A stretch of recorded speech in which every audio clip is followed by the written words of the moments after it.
It's been such a fascinating year for the crypto industry, in large part because of the launch of these spot Bitcoin ETFs in January. Now, Yep. the most recent read for Goldman, those 13F filings, showed that you have roughly $718 million worth of those spot ETFs on your books. Now, at this point, a lot of people are saying there's so much pent-up demand. At this point, it's just your wealth management clients asking to have exposure to the product. And so a couple questions out of this. One, are you close to completing your in-house due diligence so that you can have your FAs actively start pitching out these products? At the moment, we're just focused on institutional activity. So, I mean, to the point that you make, we do obviously have balances on balance sheet, but that's a byproduct of facilitating client kind of demand in the market.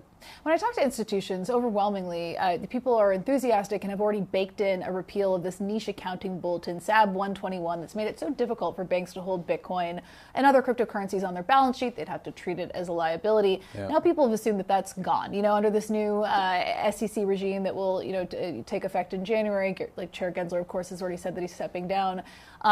This will no longer be an issue. Are you having conversations about whether that might impact Goldman Sachs' strategy on Bitcoin? Yeah, I mean, it's no longer gone, but I mean, I guess we've seen exemptions and, a lot have been obviously publicised in the market. I do think it's probably, a good kind of trend in terms of people who want to get active in this space in terms of the impact. So, yeah, we'll wait and see what happens, but yeah.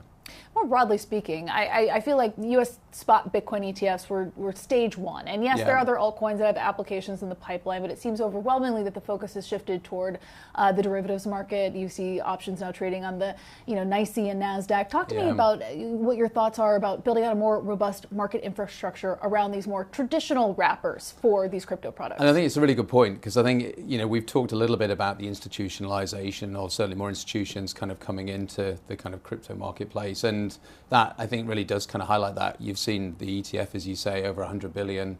You've now got kind of options that are trading, obviously, on the back of this ETFs. And I think that's, as we start to look at other asset classes, it's no different to them. All you're doing is kind of broadening the product suite to actually kind of enable more market participants to become more active. So it's a trend that we definitely expect to continue. And another corner of your business, of course, is tokenization. And I feel like in 2023, when things were more quiet in terms of price movements and the crypto price charts, a lot of people were focused on what tokenization could mean for institutional adoption of this tech. So whether it was tokenizing money market funds or other forms of real-world assets that banks were adopting. Talk to me about Goldman's strategy. And then, of course, the potential spin-off of GSDAP as well. Yeah, look, again, a good question. And as we, have spent a lot of time, and to be honest, one of the foundational parts of the business is seeing how the technology can transform the way the financial marketplace operates. We have, through client demand, certainly on the tokenization side, embarked on a number of different kind of initiatives that, will go to market. Some have come, some will come to market next year. And, as a byproduct of that, we have built out a digital asset platform. And so that was something that we really kind of was conceived in 2021. We went live in 2022. And as I've philosophically thought about this, to me, to have a properly decentralized marketplace that really kind of invites, kind of the ability to create a market with liquidity and real depth, I think a kind of more kind of mutualized standard market platform feels the right way to go. And so one of the reasons we did make that announcement was because as I say, we deliver a lot of these projects onto the platform, people are very well aware of kind of the intention of what we're looking to do. And then, as a kind of byproduct of that as well, when we look at kind of collateral mobility, we call it, but it's looking at the repo, the securities finance, derivatives market, the technology there is already ready. We're starting to see examples where you can really transform and actually enhance value for the broader market for intraday, for example. And so, to me, one of the things I really expect and hope to see next year is continued scaling in that space as the commercial drivers become more obvious. And what was the thought process behind deciding to potentially spin off GSDAP instead of continue to incubate it within this digital assets division at Goldman? I think for us, and still obviously it's subject to regulatory approval, but for us, I think it is that we want to have an industry solution. I think interoperability, is something that's talked about an awful lot. And if you really do want to have a decentralized platform, I think it's much better serviced, if it's owned by the industry.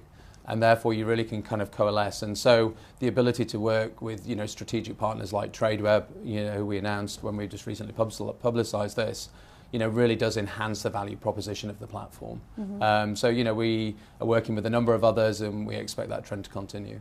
And you mentioned this summer that 3 tokenization projects would be announced by the end of the year, new partnerships. Is there anything that you can speak to on that front? Yeah, we've done a couple, and there's probably some of this stuff takes a little longer than anticipated, so there'll be stuff coming in the new year. Which one this year would you like to draw attention to? So we've been involved actually in the ECB trials, and I think, as you think about institutionalization more broadly of the market, regulatory clarity is a key thing.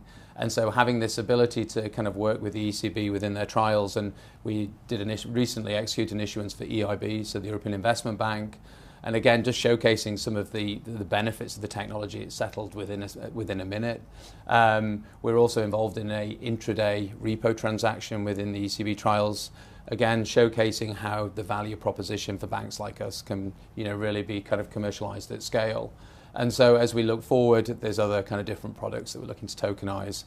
Regulatory clarity is the catchphrase of the of the season, at least here in the U.S. Yeah. I mean, you're speaking to what you've been doing with Europeans. Of course, they rolled out MiCA over a year ago. In the U.S., there have been many bills that have been brought to Capitol Hill. None have passed through. And I'm not asking you to comment necessarily on the politics, but what does regulatory clarity look like to you? Is it getting hard and fast law on crypto market infrastructure here in the U.S.? Is it a repeal of SAB 121 at the SEC? Is it a combination thereof? Is it stablecoin legislation? I think it's just that. I think it's a good one. I mean, the latter one's a really good point. So getting clarity and a clear regulatory kind of on stablecoins is much needed. And, that's something I would fully expect next year. And I think just having that clarity is kind of key, because that's why I think you've seen, an increased velocity of institutions really kind of step in, and they acknowledge now that they can see the forward, and so they're more comfortable committing and investing in their teams. One criticism I've heard of stablecoins, because there are plenty of positive things in terms of how it's streamlining international payments and the way that businesses are moving money. I mean, Stripe paying $1.1 billion for a stablecoin infrastructure company. But my question is that so many of these stablecoins are built on different blockchains and they're not interoperable. So are there solutions and conversations happening about that at your team, how you streamline that? I think for us, we do, spend a lot of time thinking about digital money. Stablecoins for institutions point in time, kind of are quite difficult to really scale because of the capital footprint. And so we've been a little bit more focused probably on kind of central bank solutions in the digital money space. But interoperability, going back to my point, that's a kind of key thing. And I think stablecoins, if you kind of just look at them, kind of they are, and people talk about them as a killer app. This ability to move money, internet speed at zero cost, hugely powerful. But interoperability and scale is obviously key. And for institutions, capital efficiency obviously is another key ingredient. In terms of 2025, a lot of people are talking about market outlook with respect to prices, but also just in your strategy, whether it's more of a focus on tokenization efforts or on other ends of your digital asset business. Where are you placing your priorities, and where do you see the market going? Yeah, I guess for us, very high level, I think kind of continue to scale the tokenization initiatives that we've talked about. Also kind of scaling again of the collateral mobility, because that's, where the market can really extract a lot of value, and we're seeing more and more kind of appetite and interest there. On the crypto kind of side, I think for us, it's really continuing to broaden the product offering within the regulatory bounds, as well as geographically making sure we're well positioned, to kind of deliver for our clients.